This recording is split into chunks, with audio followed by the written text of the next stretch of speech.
apakah benar kita akan memposisikan bahwa antara produksi dan keberlanjutan itu sebagai sesuatu yang bersaing, mana yang bisa menang nih. Dari VOC kita belajar bahwa hanya high economic value yang mendapatkan perhatian. Kalau tidak high economic value, mereka nggak akan punya perhatian. Beras akan selamanya jadi komoditi politik. Artinya ketergantungan terhadap development aid itu kita juga harus selalu kritis gitu. Kita nggak bisa bergantung pada development aid. It's not for forever.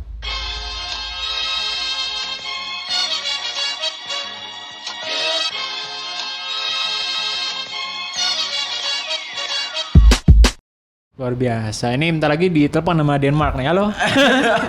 Halo, ada nasi. Mau nambah lagi? Ya. Luar biasa. Ya tadi kita udah cukup banyak membahasnya dari penggilingan. Tapi mungkin just to expand a bit, mungkin ada yang lain nggak? Maksudnya yang dari Preferred by Nature lakukan atau yang ingin di-highlight gitu untuk transisi lain di supply chain-nya, apakah di lahannya, apakah di konsumennya untuk ini transisi low carbon rice ini? Simplicity ya. Jadi kita tuh sering mikir tuh rumit, ruwet gitu, tinggi banget gitu di angkasa gitu. Tapi sebenarnya yang dibutuhkan adalah formula-formula sederhana yang kecil, yang mungkin orang bilang remeh gitu. Tapi itu sebenarnya murah. Murah itu penting. Murah, berkualitas itu penting. Karena itu berarti banyak orang yang bisa melakukannya. Yeah. Jadi bukan hanya orang bisa melakukan pada waktu ada proyek, tapi orang bisa melakukannya tanpa proyek. Bahkan begitu. Contoh di lahan kemarin tuh. Ini bahasa Inggrisnya sih alternate wetting and drying. Kayaknya keren banget itu. Tapi sebenarnya apa sih? Kita itu sebenarnya apa? Sebenarnya adalah sama seperti intermittent fasting ya. Yeah. Makan itu diatur, minum diatur, padi juga gitu. Diairi itu diatur. Kita nggak bisa padi itu diairi terus-menerus ya sepanjang waktu, nggak bisa. Karena apa? Sawah itu adalah hasil konsekuensi dari deforestasi. Dulunya nggak ada sawah itu. Iya, betul. Sawah yang saat ini kita lihat dengan sawah 30 tahun yang lalu itu sangat jauh berbeda. Jadi mereka sudah lahan itu sudah sangat menderita ya. Sebegitu menderitanya dan sebegitu depresinya nih lahan. Sehingga bahkan mereka untuk ditanami pun itu harus butuh pupuk itu banyak jumlahnya. Nah, karena itu untuk melatih kembali, memulihkan kesehatan si lahan itu ada hubungannya dengan pengairan. Sehingga airnya itu nggak bisa terlalu banyak. Nanti setelah proses pengeringan selesai, kalau dia dibutuhkan lagi diairi, maka dia diairi. Karena nggak ada namanya yang disirami itu biasanya taman. Bunga melati, bunga mawar itu disirami, tapi kalau di padi itu tidak disirami ya. Iya. Dia diairi. Nah, pengairan itulah yang harus diatur. Itu sangat simpel, sangat sederhana sebenarnya. Dan praktiknya ya, kemarin kita juga maksudnya beberapa kali lihat, cuma naruh pipa, iya gampang banget di pojok lahan. Ntar kelihatan di situ. Memang kadang ada lahan yang air yang lebih berlumpur, ada yang airnya memang lebih bersih. Tapi secara umum ya tinggal lihat kalau sampai titiknya udah di bawah kan karena ada pipa gitu ya.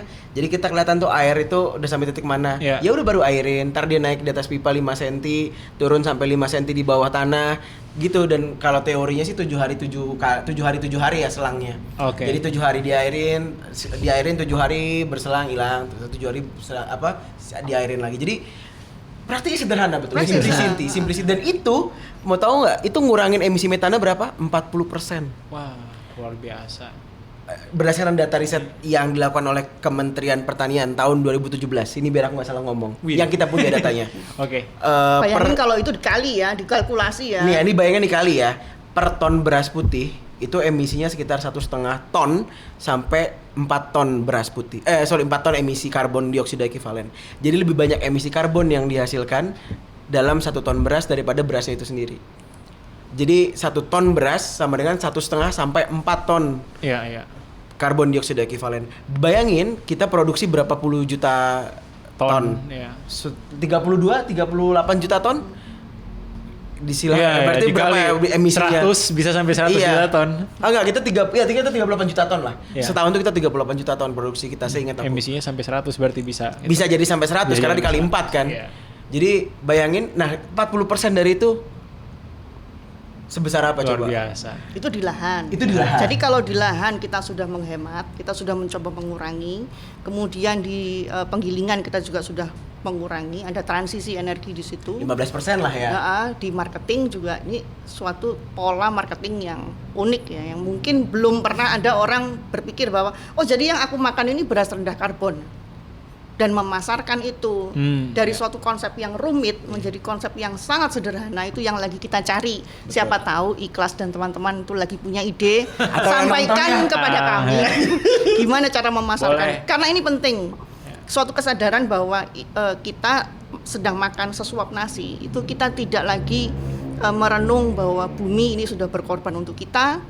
Kalau dulu kan nanti kalau nggak habis nasinya ayamnya mati loh, gitu kan. Tapi kalau sekarang kita bisa ngomong bahwa sesuap nasi yang kita makan itu kita berkontribusi untuk menurunkan karbon, teman-teman. Jadi mulailah kita mengenali, mengakrabi dan berani membeli beras rendah karbon. Oke, siap ya. Nanti teman-teman conference yang ada usul boleh di komentar nanti di YouTube. Atau kita pantau. Chat ke akun kita kali ya Bu ya. Waduh, Low Carbon Rice. Jadi kita punya akun sendiri untuk proyek khususnya untuk proyek Low Carbon Rice. Yeah. Jadi udah beberapa sih ada DM cuman memang lokasinya kadang kurang pas. Jadi ada yang dari Jawa Barat, jadi bukan di daerah kabupaten atau provinsi proyek gitu ya. Tapi kalau teman-teman yang dari Jawa Tengah, Jawa Timur khususnya, dengan senang hati menghubungkan dengan produsen-produsen yang telah ya bekerja bareng lah sama Preferred by Nature dan mitra-mitra kami. Oh, jadi ikut sama pemasaran juga di Preferred by Nature? Malah itu sebenarnya Memasarkan, kuncinya. tapi kita nggak juga. jualan Kita ya. nggak jualan. Ya, kita bantu. Kita memasarkan Memasarkan. idenya, setelah itu Betul. baru kita meyakinkan orang bahwa ide itu penting untuk didukung. Nah, itu mau cerita soal itu. Jadi sebenarnya di tahun lalu kita udah uji coba namanya trial run, uji coba akses pasarnya nih. Jadi kebetulan setelah berburu entah berapa banyak restoran, akhirnya dapat 2 restoran di Semarang yang tertarik untuk mencoba menguji. Kita berusaha menguji coba rantai pasoknya. Jadi nggak not necessarily Dan bahwa rasanya. dan rasa betul, dan rasa penerimaan pasar gitu. Dan experience bahkan ya, nggak cuma rasa tapi the whole experience. Jadi dari lahan memang pertaniannya sudah organik, dari penggiling juga memang sudah certified organik dengan penurunan emisi karbon di tingkat penggilingan, bukan di lahan ya, belum nih. Kita belum menghitung, aku nggak tahu datanya gimana dibanding yang data umum, tapi di penggilingan sudah diturunkan. Dijual lah cerita itu, dijual ke lewat uji coba tadi ke pasar di Semarang. Ada 2 restoran, shout out ke Vol Cafe dan Depot Harmony yang sudah percaya ya. Luar biasa. Semoga teman-teman yang punya restoran lebih banyak lagi. Nah, di trial run itu setiap pembeli itu dapat barcode. Barcode itu bisa di-scan. Itu bisa menelusur beras itu ditanam di mana. Oleh siapa? Di dusun mana lah minimal, digiling di mana, lot produksi di sawahnya bulan berapa, Luar biasa. digiling di bulan apa, dan sampai di restoran itu ketahuan kan tanggal berapa karena udah jadi sepiring nasi kan. Dan penurunan emisinya berapa. Nah, kita juga dalam sustainability itu mengenalkan konsep traceability itu. Karena ketika masyarakat atau konsumen paham akan ketelusuran, maka disitulah demand-nya akan meningkat. Tanpa ketelusuran kita nggak akan tahu sebenarnya beras kita yang diproduksi kayak gimana. Jadi mirip sama kopi. Cuman kopi kan udah canggih ya soal apa single origin dan lain-lain gitu.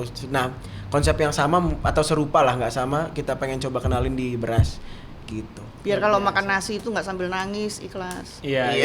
Kan kita meratap gitu ya, kan menangis, meratap. Tapi kalau makan beras rendah karbon tuh senang rasanya. Benar-benar mantap. Traceability ini berarti benar ya? Bukan greenwashing. Bukan greenwashing. Benar-benar ini. Greenwashing itu apa sih artinya? Hah? Apa sih artinya greenwashing itu loh? Diijo-ijoin. Ya memang diijo-ijoin. Capeknya aku juga diijo-ijoin itu baju aku juga diijo-ijoin. Produk-produk lain. Ini kan bagus ya, kreatif bagus. Ini. Ya, tapi tadi cukup menarik. Kalau kita ngomong sertifikasi, berarti sertifikasinya oleh siapa ya? Ada ini. Ini masuk sertifikasi. Aku aja cerita? Boleh. Oke. Jadi kalau misalnya the whole system yang sudah sertifikasi, itu ada yang namanya SRP. Dia headquarter di Bangkok, di Sustainable Rice. Oh iya, sorry. Sustainable Rice Platform. Jadi headquarternya di Bangkok. Mereka baru ngeluarin standar, lalu sistem verifikasi itu baru 5 tahun lalu, 2020. Saat ini pasarnya udah ada di 14 supermarket di Eropa. Produsennya memang belum ada yang dari Indonesia. Jadi gini. Jadi ekspor juga ya sebenarnya. Nah, kalau SRP ini memang adalah secara traditionally mereka memang permintaan dari Eropa untuk produsen di Asia. Kita ngelihatnya seperti itu aja. Jadi secara simpel. Nah, Preferred by Nature adalah salah satu lembaga yang bisa mensertifikasi produsen-produsen ini lewat SRP. Namun memang di low carbon rice ini itu kan seolah-olah kita udah SMA kelas 3 gitu atau udah masuk kuliah gitu ya. Sedangkan kan pengenalannya ini kan harus bertahap kan. Jadi kita nggak bisa sekonyong-konyong hanya cerita tentang SRP tapi tanpa tahu secara relevansinya apa. Mungkin kalau sekedar supply dan demand, permintaan pasar oke. Pasar ini minta label ini maka disertifikasi biayanya segini gitu. Tapi ketika kita ngomongin proyek, kita bercerita tentang livelihood di situ, kita cerita tentang emisi di situ, kita cerita tentang tadi air, kita cerita tentang kesejahteraan. Nah, aspek-aspek itulah kalau misalnya di ujungnya memang ternyata produsennya diminta sama pasarnya untuk sertifikasi atau verifikasi SRP, ya mereka sudah siap. Tapi ceritanya kita pelan-pelan ngebangunnya bertahap di situ. Jadi nggak bisa kita langsung masuk, ini untuk menuju verifikasi, nggak bisa. Dan menurutku itu bukan cara yang baik gitu ya. Tapi ketika kita cerita bahwa ini dampaknya baik, orang percaya, di ujungnya terserah kamu sudah melakukan itu, sudah menjadi norma, lanjutkan. Tapi kalau tiba-tiba di ujung ada permintaan, oke, aku mau 100 ton di verifikasi SRP, oke, aku udah siap kok. Kan aku udah melakukan itu anyway, tinggal kamu verifikasi. Itu kayak pembiasaan gitu lah.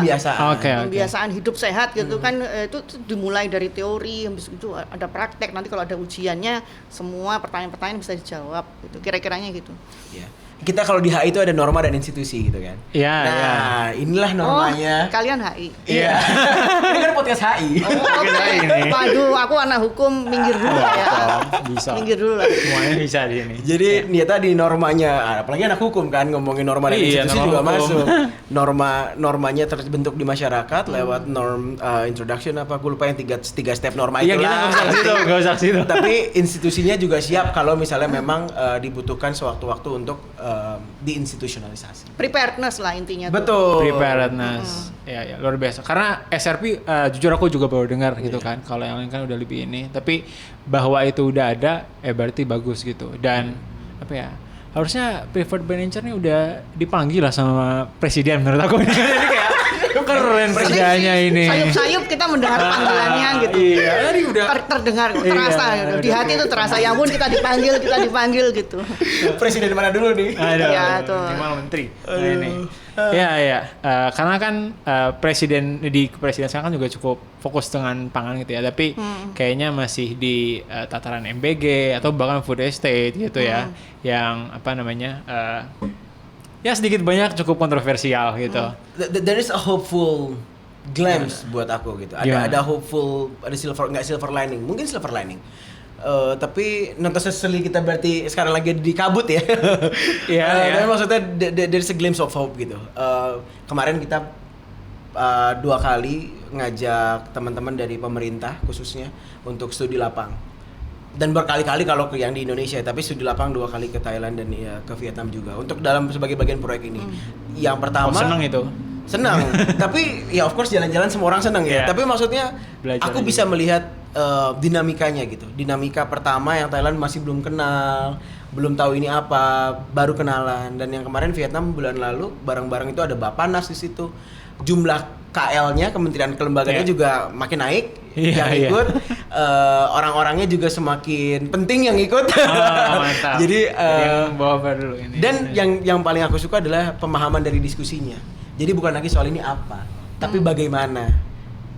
Ada pertanyaan mengapa, itu juga perlu karena kritik. Itu artinya kan dia udah satu step di atas ya. Tapi ada pertanyaan bagaimana yang menurutku itu sebuah hal yang perlu kita sambut lah. Itu menuju kapan? Menuju kapan, betul. Menuju kapan? Jadi aku melihat dan ini masuk sedikit nih ya. Kayaknya nih 29-30 Juli di Forum Indonesia Sustainable Rice di Solo.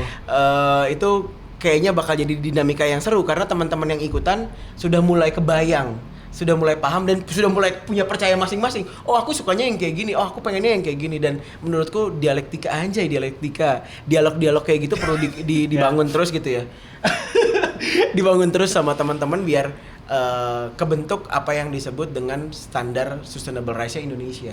Karena kebetulan di proyek ini juga kita membantu mempersiapkan draft sebutannya National Interpretation Guideline atau petunjuk langkah-langkah lah yang memang sesuai dengan kearifan lokal, dan teman-teman KRKP Koalisi Rakyat untuk Kedaulatan Pangan lah yang in charge nge-lead untuk proses artinya semua standar itu bagus kalau dia sesuai dengan konteks, cocok gitu dengan Indonesia, karena kita kan prakteknya nanti di Indonesia ya. SRP itu bagus di internasional, tapi bagaimana SRP itu di Indonesia itu perlu diuji. Ujiannya adalah kita harus merumuskan konteks-konteks di Indonesia ini, apa yang sudah ada, praktek baik seperti apa, apakah itu inline dengan standar itu dan seterusnya. Karena kita pengen tuh suatu hari nanti ya orang Indonesia itu makan dengan penuh kebanggaan gitu, bahwa yang mereka makan itu produk yang standarnya itu tinggi. Kalau enggak ntar kita bingung. Maafnya ya, kita ngasih makan orang atau ngasih makan burung atau ngasih makan another pet aja nih kita caring gitu ya, bagian dari family gitu, sehingga antara pangan dan pakan itu harus ada bedanya. It's about dignity. Betul. It's about dignity. Dan kayaknya it's about time kita ngasih dignity ke masyarakat Indonesia sih. Anjir gitu, bukan kita ya. Maksudnya kita bersama memberikan martabat yang baik untuk kita semua gitu. Lewat pangan. Benar. Harus dilokalkan bahasanya, Fis. Nah, ini apa ya? udah. Apa tuh? Jaga padi, jaga bumi. Jaga padi, jaga bumi. Luar biasa. Oke, tapi berarti ya tadi apa ya? Ya kayak Preferred by Nature ini bener-bener covering banyak banget nggak? Sejujurnya kayaknya covering banyak banget gitu dari aspek ini ya, kayak intervensi iya, tadi legal apa dari sisi peraturan juga ada yang digodok gitu ya. Itu benar-benar end to end kalau menurut aku sih. Kami mendapatkan support, bantuan, bukan bantuan, bahkan maksudnya kami punya rekan kerja yang dari mitra lain yang menurutku juga bisa diandalkan, punya kemampuannya masing-masing sesuai dengan kebutuhan.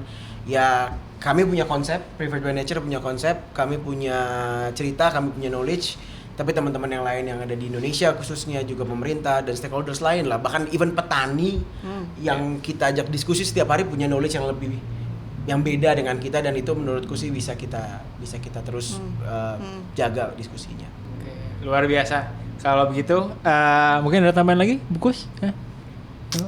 Bukus ya. Terima kasih, Mas. Ya, terima kasih, Bukus. Aku ada tambahan satu lah. Apa? Forum Indonesia Sustainable Rice. Oke, iya.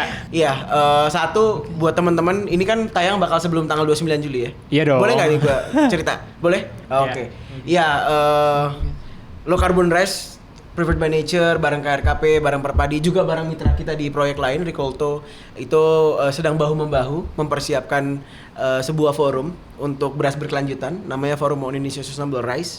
Bisa diakses lewat websitenya fisr2025.id, atau dicari aja di Google Forum on Indonesia Sustainable Rice, atau mungkin bisa ditaruh ya nanti di mana di video untuk linknya untuk registrasi. Jadi teman-teman bisa ikutan untuk ikut serta dalam memperkaya khazanah diskusi beras berkelanjutan. Acaranya gratis, tapi di Solo. Jadi kita nggak bisa provide hotel ya. Hotelnya di Solo kan juga banyak. Di Solo juga banyak pasti. Tapi kalau teman-teman dari luar Solo, kalau mau datang acaranya 1 hari, silahkan banget. Ada kunjungan lapangannya loh. Ada kunjungan lapangannya. Aduh, pengen ikut jadi. Oke, kalau begitu ya teman-teman yang berkenan untuk datang ke Solo pada tanggal 29-30 Juli silakan mendaftarkan diri, dan semoga buat teman-teman Preferred by Nature dari intervensi sampai koalisi dan semua terkait peraturan itu semoga dilancarkan ya, karena I think you are doing very important work di aspek yang banyak dari kita kurang melihat gitu kan, karena kan banyak kan ngeliatnya energi lah, industri segala macam, padahal intervensi di pangan ini juga kalau yang dari gambaran teman-teman tadi sangat apa ya, low hanging fruit gitu, dan karena dia intervensinya yang cukup mudah dan perlu dipantik gitu kita semua di sini bersama-sama, tapi ya dari teman-teman Preferred by Nature juga. Jadi thank you sekali lagi Hafiz dan Ibu Kis sudah bersedia untuk datang pada sore hari ini, dan kita sampai jumpa di podcast selanjutnya. Terima kasih. Sampai jumpa. Thank you.